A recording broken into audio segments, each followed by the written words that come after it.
En esta ciudad ganó el 30 de octubre un movimiento que llamamos nosotros de nuevas ciudadanías, que me hizo alcalde de esta ciudad por el voto popular,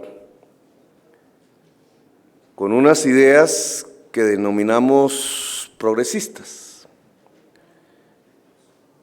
Como progresismo entendemos ideas latinoamericanistas. Somos firmes partidarios en esta administración de ahondar todos los esfuerzos posibles en la unidad latinoamericana. Bajo esas ideas que están a punto de volverse plan nacional de desarrollo, plan distrital de desarrollo, ojalá se vuelvan nacional. En esto hemos llegado a algunos acuerdos.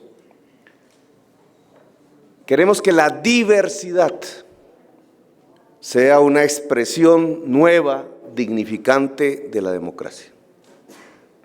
La Constitución del 91, que tiene aquí a uno de los presidentes de la Constituyente, secretario de Gobierno actual de la Alcaldía, presidente de la Asamblea Nacional Constituyente del 91, Tratado de Paz, como que fue la consecuencia directa del último y más eficaz proceso de paz de Colombia, determinó que Colombia también es un estado pluriétnico, multicultural, determinó por lo menos jurídicamente la autonomía indígena y el valor de los pueblos indígenas, y no solamente de los pueblos indígenas, sino la inmensa diversidad humana que construye al pueblo colombiano. Diversidad humana, diversidad natural. La ciudad de Bogotá quiere, en el Plan Distrital de Desarrollo, construir, potenciar, empoderar esa diversidad que en la ciudad de Bogotá, la ciudad de la diversidad, es prueba de una enorme complejidad de la sociedad colombiana, pero que es su principal riqueza. La diversidad es hoy la fuente legítima de la democracia. Democracia sin diversidad no es democracia. La filosofía de la diversidad, la práctica de la diversidad, el reconocimiento de la diversidad es nuestra filosofía. ¿Cómo lo lograremos en esta ciudad poblada de pueblos indígenas, de pueblos mestizos, de pueblos afrobogotanos, llena de diversidades invisibilizadas? Es uno de nuestros retos. Le hemos llamado a eso la democracia multitudinaria, de multitud, de múltiple. Lo múltiple es multicolor, por tanto diverso. Por tanto, esta ciudad que le entrega las llaves, presidente Evo, quiere ser la ciudad de la diversidad. Pero entendemos además, en nuestro plan distrital de desarrollo, que la diversidad no será plena y reconocida si se mantiene la segregación social en la ciudad. Estamos en una de las sociedades más desiguales del planeta. Esa desigualdad vista desde el marco espacial, desde el marco de las distancias a los derechos que la misma Constitución del 91 creó y generó, es lo que llamamos segregación. El objetivo fundamental de esta ciudad, a punto de aprobar ese plan distrital, es superar la segregación social. No se puede superar la segregación social sin dejar de depredar la naturaleza. En Bogotá hemos descubierto, a través de la discusión política democrática, que la segregación de los seres humanos va ligada y articulada profundamente con la depredación de la naturaleza. Quizás es difícil encontrar un lugar donde sea tan visible este fenómeno. Si queremos superar la segregación social en la ciudad de Bogotá, hay que dejar de depredar el territorio, el agua, el aire. Si queremos dejar de depredar el territorio, de conferirle al agua y a la naturaleza derechos, entonces tenemos que superar también la segregación social. El plan distrital tiene estos tres objetivos: superar segregación social, adaptar la ciudad al cambio climático y defender lo público. Casi que no se pueden separar los tres conceptos. ¿Cómo superar la segregación social sin una defensa de lo público? ¿Cómo podríamos dejar de depredar la naturaleza si lo público a su vez es depredado por las mafias o por los intereses particulares? Y si lo público, la democracia, es conquistada y avasallada por el interés particular, exclusivo y poderoso, o por interés particular aún peor, las mafias, ¿cómo vamos entonces a superar la segregación social en la ciudad? He ahí los retos políticos, administrativos que esta administración se ha propuesto. Se ha propuesto de la mano de su propia sociedad, a pesar de las polarizaciones. Esta ciudad que está enmarcada en estos cambios, que quiere dar estos cambios, aún con las resistencias que provocan, es la que le ofrece a usted, presidente Evo, las llaves, la ciudad de la diversidad. Bienvenido a Colombia, bienvenido a Bogotá.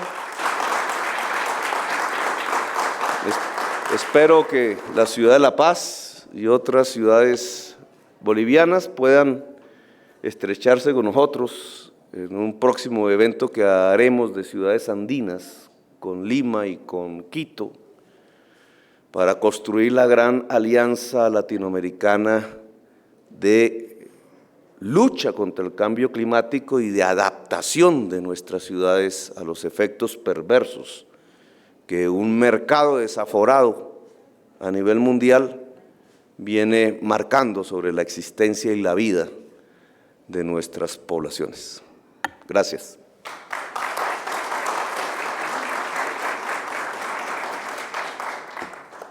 Primero, al terminar la visita a la ciudad de Bogotá y al pueblo colombiano, quiero expresar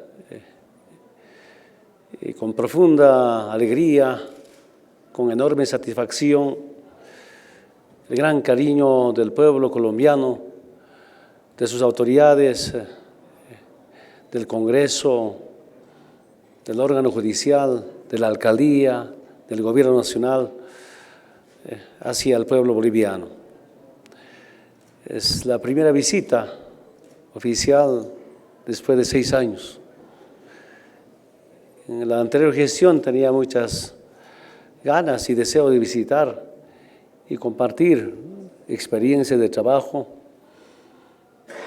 recordar las luchas de nuestros antepasados por las independencias, por la liberación de pueblos, por la integración de Latinoamérica.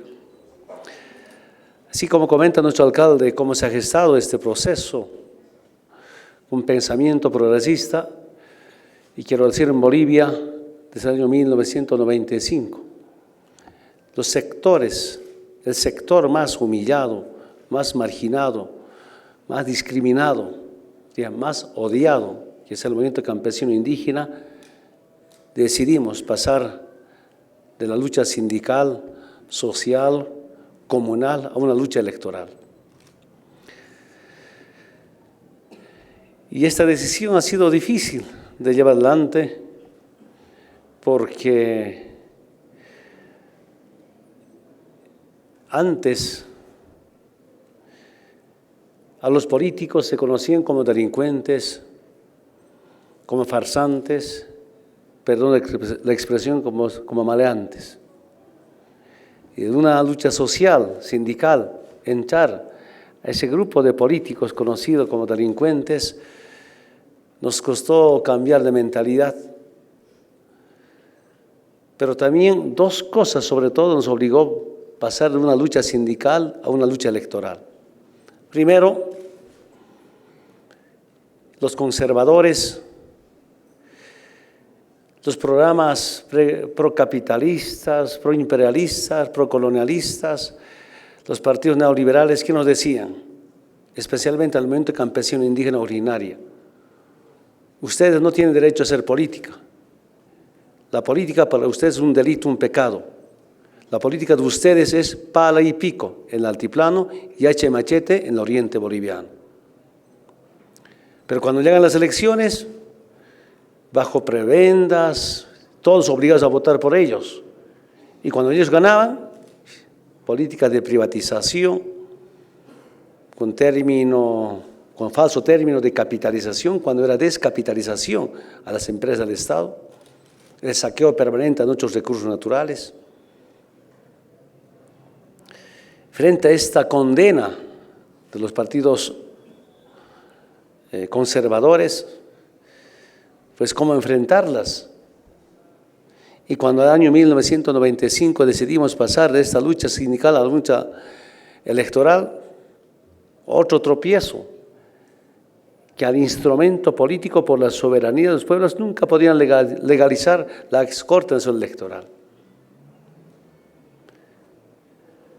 Pero también, ¿quién nos reflexionó para impulsar este movimiento político de la liberación, no solo social, no solo sindical ni cultural, sino económico y financiera?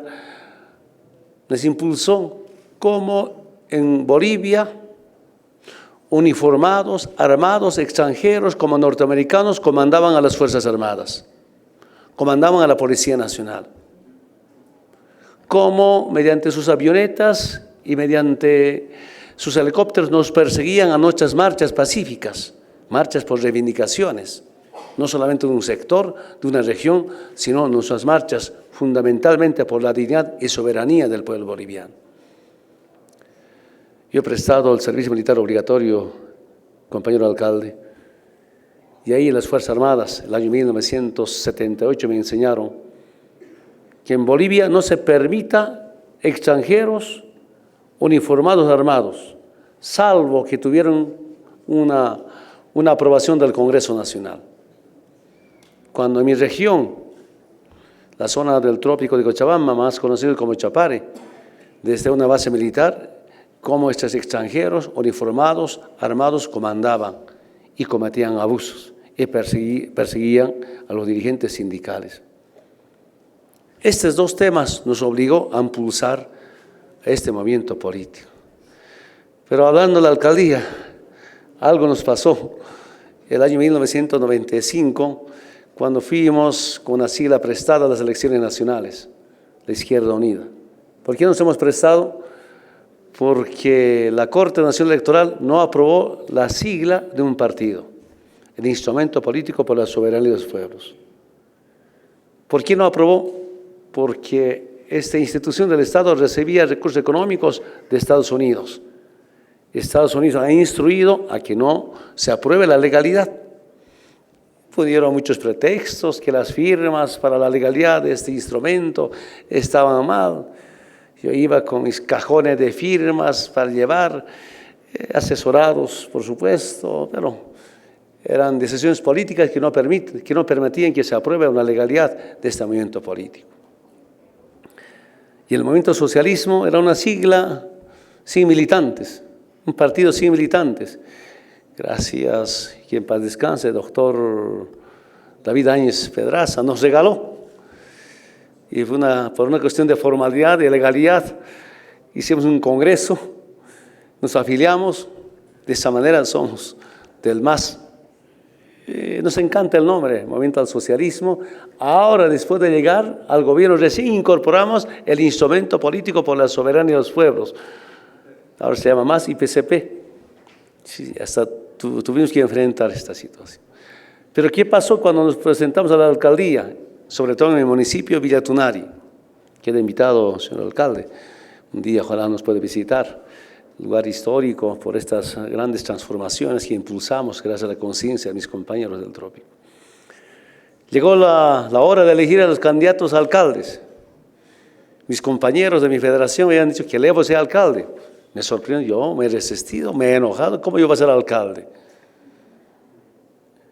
Bueno, tuvimos problemas muy serios.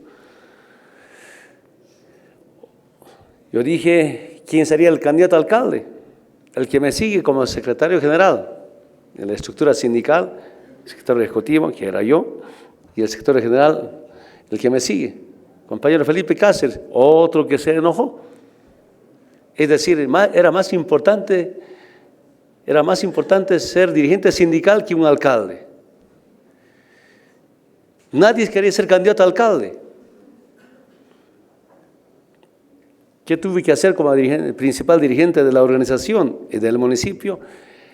Hablar al sindicato de base del compañero Felipe Cáceres, su central campesina, decir, tienen que convencer que sea candidato a alcalde, sino ¿quién va a ser candidato a alcalde? No había candidatos. Peor todavía, concejales.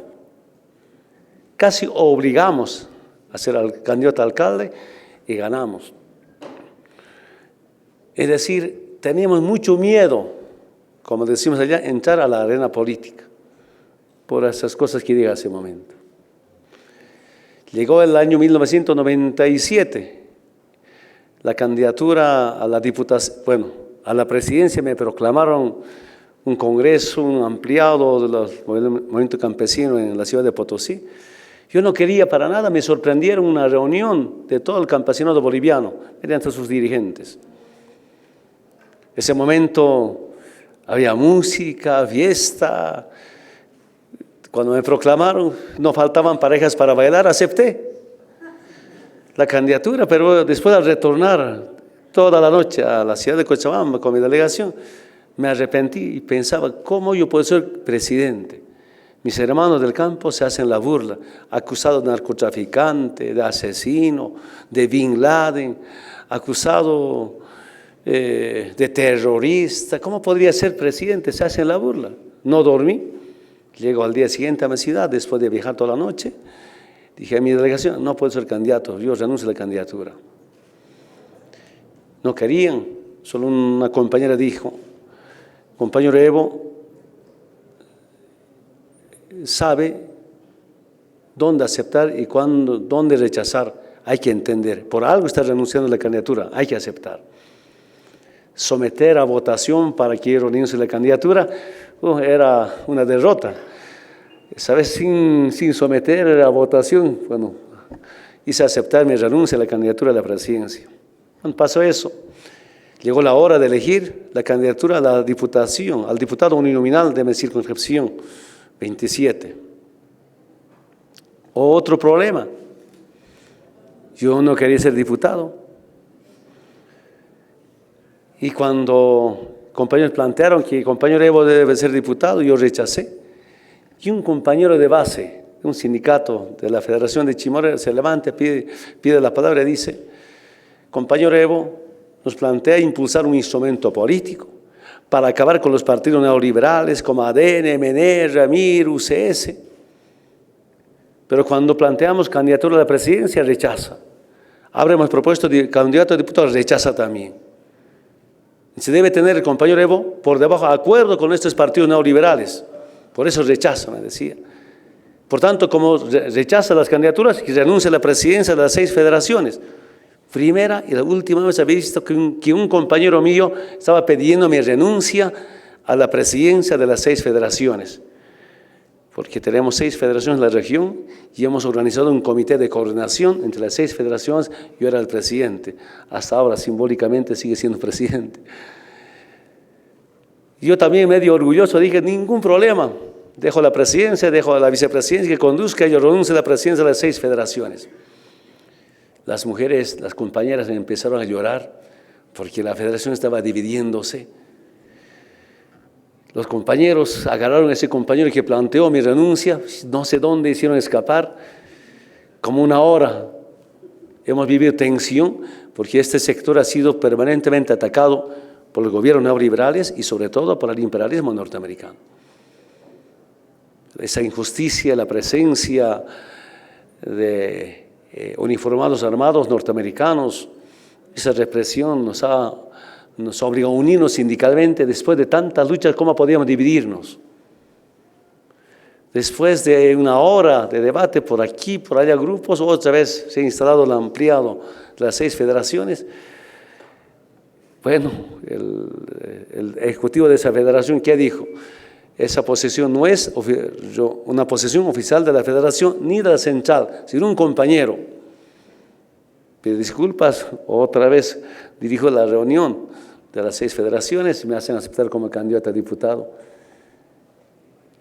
Les comento algo. Y después, yo había sido el diputado más votado del país, el 97, como más del 70%. A mí me ha sorprendido los resultados que hemos obtenido esa vez. Es decir, quiero comentarles, compañeras y compañeros, señor alcalde, que costó este proceso de cómo gestar y llegar donde hemos llegado. Y el 2002 me obligaron a ser candidato a la presidencia. Bueno, acepté ya obligado. Creo que el 2002 ganamos las elecciones, pero por esas cosas de maniobras nos han robado. Yo diría, felizmente nos han robado, porque nuestro programa de gobierno era como el pliego único de la Central Obrera Boliviana. No había un programa. Y después del resultado de las elecciones del 2002, porque nosotros sacamos más de 20% y el que nos ganó con 21%. Nos ganaron con menos del 1%. Y esa vez recién pensé, parece que en cualquier momento voy a ser presidente, porque hasta ese momento no estaba seguro que este movimiento político iba a ganar las elecciones. Y desde ahí prepararse, aunque me expulsaron del Congreso Nacional, de nada sirvió que he sido el diputado con mayor porcentaje que gané. Y otra vez he vuelto como diputado después de la expulsión del Congreso. ¿Y por qué me expulsaron? En el Congreso, en la Cámara de Diputados, no he visto un trabajo de verdad por el pueblo boliviano. Más estaban pensando de dónde van a sacar plata, con qué motivo van a sacar plata, cómo se van a organizar plata al Estado. Y un momento yo no podía aguantar y dije, la primera mafia del Estado es el Congreso Nacional. Eso no soportaron porque apenas éramos 4 diputados que sacamos el 97 de los 37 diputados que tiene la Cámara de Diputados. 0 de senadores. Claro, para expulsarme, no me quitaron inmunidad, sino me expulsaron.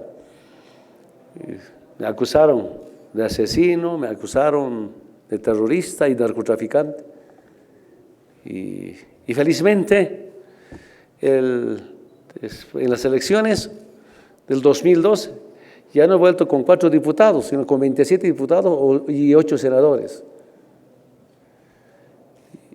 Y la intromisión del gobierno de Estados Unidos mediante la embajada era tremenda.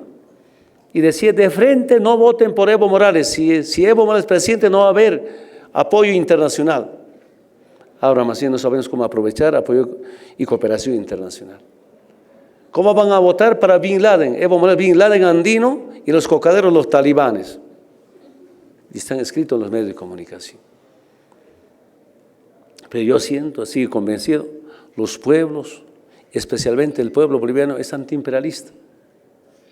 Esas palabras del ex embajador Manuel Rocha, que dijo no voten por Evo Morales porque es Bin Laden andino, recién algunos dirigentes de los movimientos sociales, algunos dirigentes de partidos de izquierda reaccionaron para públicamente apoyar. Y yo dije, el embajador de Estados Unidos ha sido mi jefe de campaña porque ha hecho despertar al pueblo boliviano, ese pueblo antiimperialista. Bueno, toda una larga historia para comentarles. Y saben, y ahora no es que ya no quieren ser candidatos, todo el mundo también quiere ser candidatos a alcalde. Ya no se escapan de las candidaturas. De los 337 alcaldías que tiene Bolivia, con nuestros aliados, son pequeñas agrupaciones ciudadanas, tenemos como 270 alcaldías. Es el partido más grande, evidentemente. 4 elecciones ganamos, 2 con más del 50% y 2 con más del 60%. Que yo sepa, en la historia de Bolivia, en la década del 50 ganó unas elecciones con más del 50%, después nunca, desde el 50 nunca ha habido un partido, un candidato que ha ganado con más del 50%. En las últimas 5 años, antes de que sea presidente, habían 5 presidentes. Yo había cumplido ya 6 años de presidencia. Yo mismo no puedo creer cómo tenemos cierta estabilidad, por supuesto con algunos problemas, profundos problemas. Esas eran grandes reivindicaciones que planteábamos a los gobiernos, ahora hemos constitucionalizado. Por ejemplo, que los servicios básicos es un derecho humano por Constitución, y especialmente el agua. Y llevamos a las Naciones Unidas que el agua debe ser un derecho humano fundamental para la humanidad, y aprobado en las Naciones Unidas. Y saludo que nuestro alcalde aquí ha empezado a que el agua sea un derecho humano. Felicidades, mi respeto a mi atención al alcalde, porque el agua es vida. Si no hay agua, no hay vida. Y es una dura batalla que hay que hacerlos en todo el mundo. En Europa, en algunos países, hicieron, por ejemplo, referéndums, si se privatiza el agua o el agua es un derecho humano. Donde participaron, pues ganaron con 80-90%. Cómo desde nuestros pueblos vamos influyendo para cambiar estas políticas. Alcalde, podemos comentar, yo saludo esta enorme coincidencia que tenemos sobre la vida, sobre el medio ambiente, sobre la humanidad. Y de verdad quiero decirles a la amable audiencia, a los oyentes, mediante los distintos medios de comunicación, que antes se veía a Colombia, a Bogotá, una ciudad insegura. En los últimos años comentan que aquí se ha reducido bastante esta inseguridad ciudadana. Es el trabajo de ustedes, planificación de ustedes. Yo vengo como ministro de Gobierno, que es responsable de dar seguridad al pueblo boliviano, para compartir esas grandes experiencias, señor alcalde. Qué bueno sería sus técnicos que ayudaron a dar seguridad en Bogotá, pueda acompañarnos para compartir experiencias. Es un trabajo conjunto en bien de nuestros pueblos. Muchas gracias por esta llave de la ciudad, la diversidad. En Bolivia decimos llave de una ciudad, de una alcaldía, para que la autoridad que reciba la llave pueda ingresar directamente. Nosotros decíamos llaves para abrir corazones. Muchas gracias. Sorprendido por esta llave de la ciudad. Esto nos une y sobre todo nos crea mayor confianza, y nuevamente agradecer la gran amabilidad y la hospitalidad que nos brinda todo el pueblo colombiano a la cabeza de sus autoridades, en especial a nuestro alcalde. Muchas gracias, señor alcalde.